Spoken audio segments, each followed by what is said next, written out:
Bom dia, meus amores, tudo bem com vocês? Aqui é a professora Eli Hanna e na aula de hoje nós vamos estudar sobre níveis de organização do corpo humano.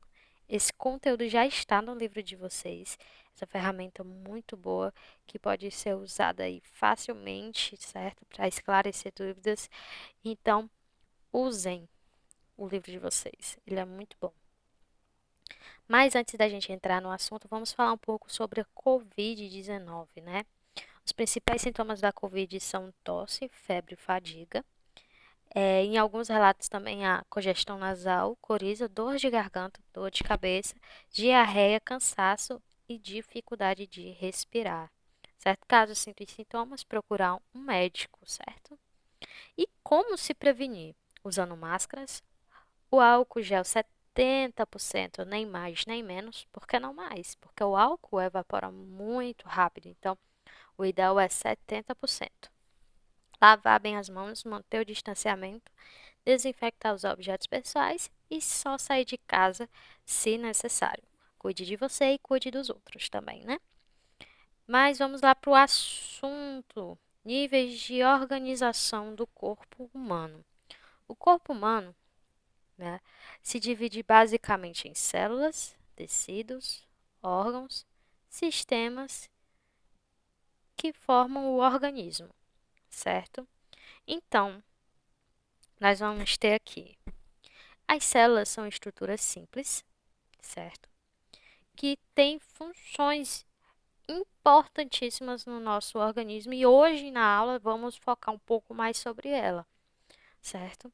Um conjunto de células formam os tecidos. Um conjunto de tecidos forma os órgãos. Um, um conjunto de órgãos forma o sistema. E um conjunto de sistema forma você. Forma o organismo ou um indivíduo, certo? Então, basicamente é isso. As células, que são estruturas simples, formam um tecido. Então, um conjunto de várias células iguais formam um tecido. Um conjunto de tecidos forma os órgãos. Um conjunto de órgãos forma os sistemas e um conjunto de sistemas forma o organismo. Então, é bem fácil de decorar, bem fácil de aprender. Vamos lá para o próximo assunto. Como eu disse a vocês, hoje nós vamos falar um pouco mais sobre célula, certo? A célula é a unidade que compõe a diversidade. Existem vários tipos de células diferentes, com vários formatos e funções diferentes. Algumas estão representadas aqui para vocês. A célula é a menor unidade dos seres vivos, com formas e funções definidas. Então, a célula forma o corpo humano. Ela só é possível ver no microscópio, né, porque são muito pequenininhas, certo? Então, cada parte do nosso corpo é formado por um conjunto de células, tá bom? Então, como disse, cada uma tem formas, tamanhos, funções diferentes, né? Claro que essas cores aqui são meramente ilustrativas, mas representam mais ou menos aqui como seria o formato, cor das células, né? Então, nós temos aqui, por exemplo, essa célula bonitinha aqui do meio é a célula muscular, por exemplo, que tem essa forma, né? Que formam os tecidos musculares. Nós temos aqui a clorofila, nós temos aqui a célula vegetal, a célula animal, a célula nervosa, né, responsável em nós termos reflexos, sentirmos dor. Então, nós temos aí vários tipos de célula, além dessas, nós temos também a hemoglobina, que é a célula que compõe o sangue, certo? Enfim, são vários tipos de célula que exercem funções muito importantes no nosso corpo, cada uma com sua forma diferente. Vamos lá. Nas células, nós temos seres pluricelulares e seres unicelulares. No exemplo do unicelular, nós temos aqui a ameba, que é um organismo unicelular totalmente imóvel. Então, aqui nós temos a foto da ameba, certo? Que é um protozoário, né? Que pode ser um parasita ou não. Né? Ele tem várias espécies que são seres que possuem apenas uma única célula. Eles são móveis, né? Eles se movimentam e fazem as funções vitais necessárias para ser um ser vivo. Então, aqui nós temos a ameba, além de outros seres unicelulares, né? Bactérias, que também algumas possuem só apenas uma célula. Então, são seres unicelulares. E nós temos seres pluricelulares, né, que são todos os outros seres vivos. Os organismos pluricelulares, também chamados de multicelulares, são aqueles formados por mais de uma célula, né? Então, aqui nessa imagem aqui dos seres pluricelulares, nós temos aqui um conjunto de várias células. Esse aqui que vocês estão vendo é a representação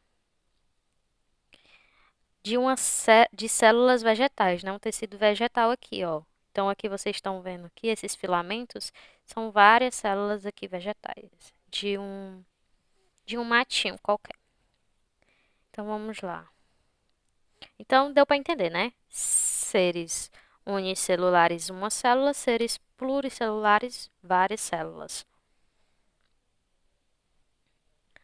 Aqui nós temos a representação de uma célula animal. A célula animal tem todo o material necessário para realizar processos vitais, como nutrição, liberação de energia e reprodução, certo?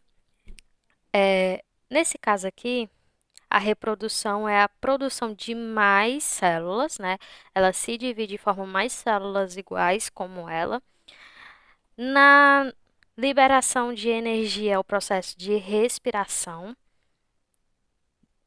que transforma o oxigênio em praticamente combustível para nós conseguirmos nos movimentar, realizar nossas funções vitais. Então, ela realiza nossas funções principais, né? A gente conseguir falar, conseguir se movimentar, essa é a liberação de energia através do processo de respiração, tá bom?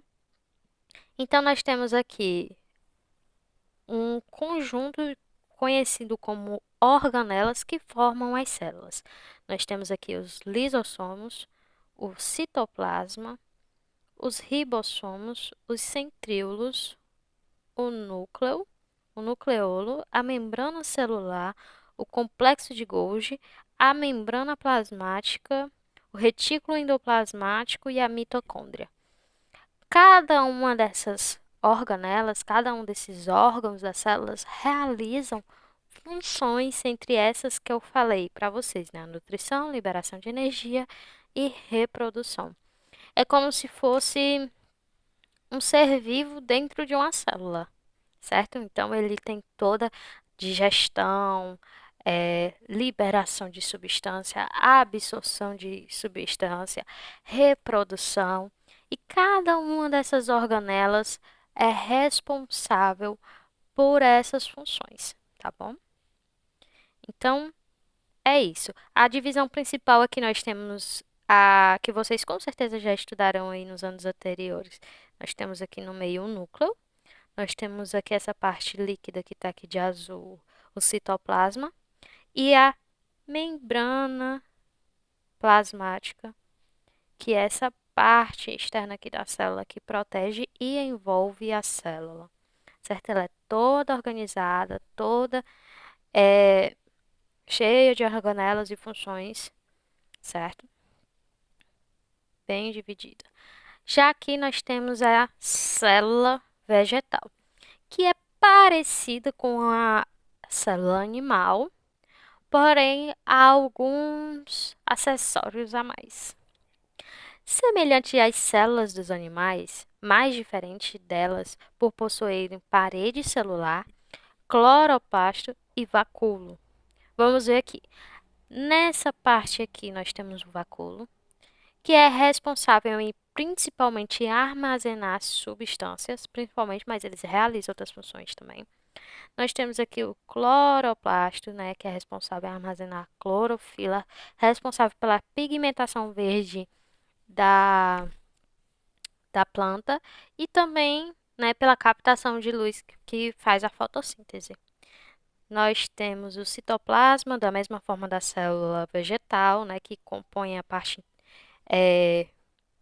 interna aqui da célula comportando as organelas, as mitocôndrias, a membrana celular, né, a parte que envolve e segura a célula.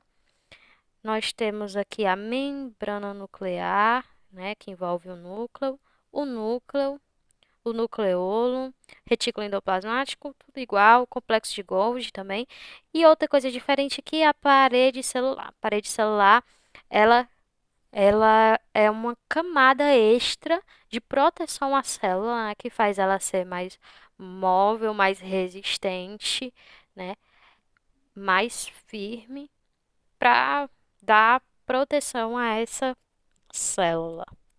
Então, é basicamente isso. De especial, temos aqui a parede celular, né, essa parte externa, os cloroplastos, responsáveis pela pigmentação e a fotossíntese, e o vacúolo, que basicamente armazena substâncias, principalmente água, né? A planta precisa de água e em alguns momentos ela tem um período de seca, então ela tem as substâncias lá para manter as suas funções vitais. O armazenamento de substâncias em casos de seca, principalmente, né? Então ela tem aquela reserva dela ali guardada. Então, gente, foi isso. Até a próxima aula, que vamos ter continuidade desse assunto. Qualquer dúvida, procurar o livro, procurar seu professor. Não fique com a dúvida, tá bom? E até a próxima aula.